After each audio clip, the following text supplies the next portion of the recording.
couple of years ago, Nestle started to buy up pieces of land and then tap into the water rights for that land. So basically, getting a deal like this one. Since 2005, Nestle has extracted more than 3.4 billion gallons of water from Michigan. The state doesn't charge extraction fees for water like it does for oil and gas. And because Nestle owns this land, the company can take as much water as it wants for a $200 a year permit fee. Now, at first blush, you would think to basically blame it on the corporation. Like, oh man, Nestle is just so bad. But I think on the flip side of that, you gotta look at who made that deal. Someone said $200 a year was fine to pull all that water and make all that profit. But that someone really didn't have any business acumen. And this is just one example where our public officials basically don't really have our interests at heart.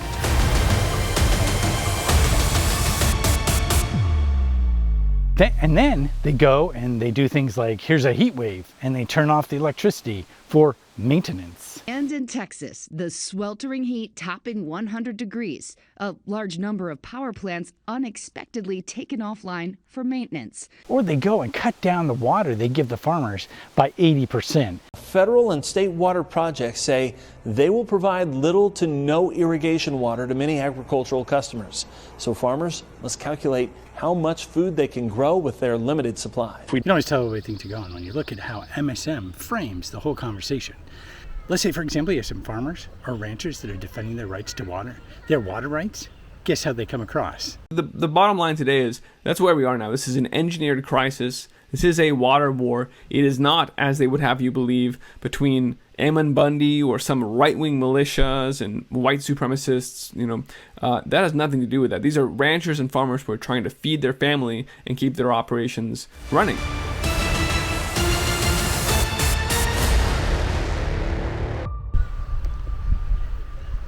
So that's a lake right there. But who actually owns all the rights to that water anyway?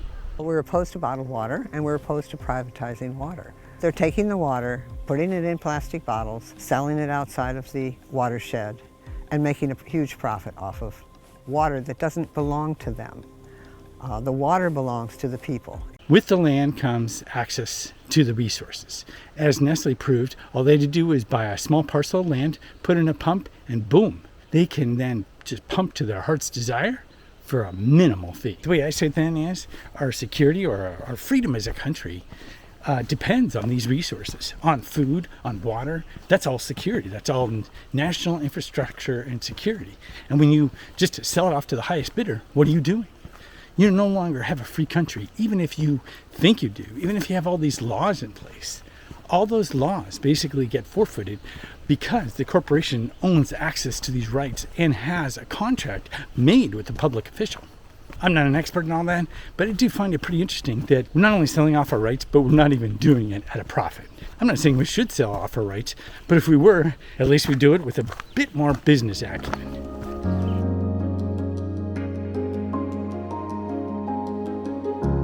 Even the autonomy that you think you have by, let's say, having some land or access to your own water or food supply, even that is a misnomer because not everybody can do that.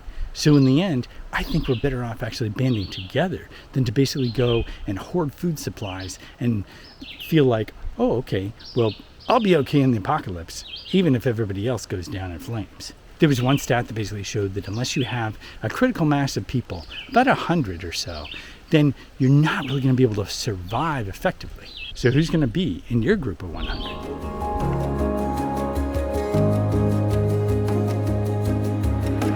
I think that it weaponizes the weather so that we basically have to fall in line and go into another lockdown or be forced into losing more of our rights in one way or another. It's also a distraction from the whole fall of the monetary system and of the stock market. In the end, I don't know if there's any sort of conclusion except for maybe making micro choices that move towards more autonomy and freedom.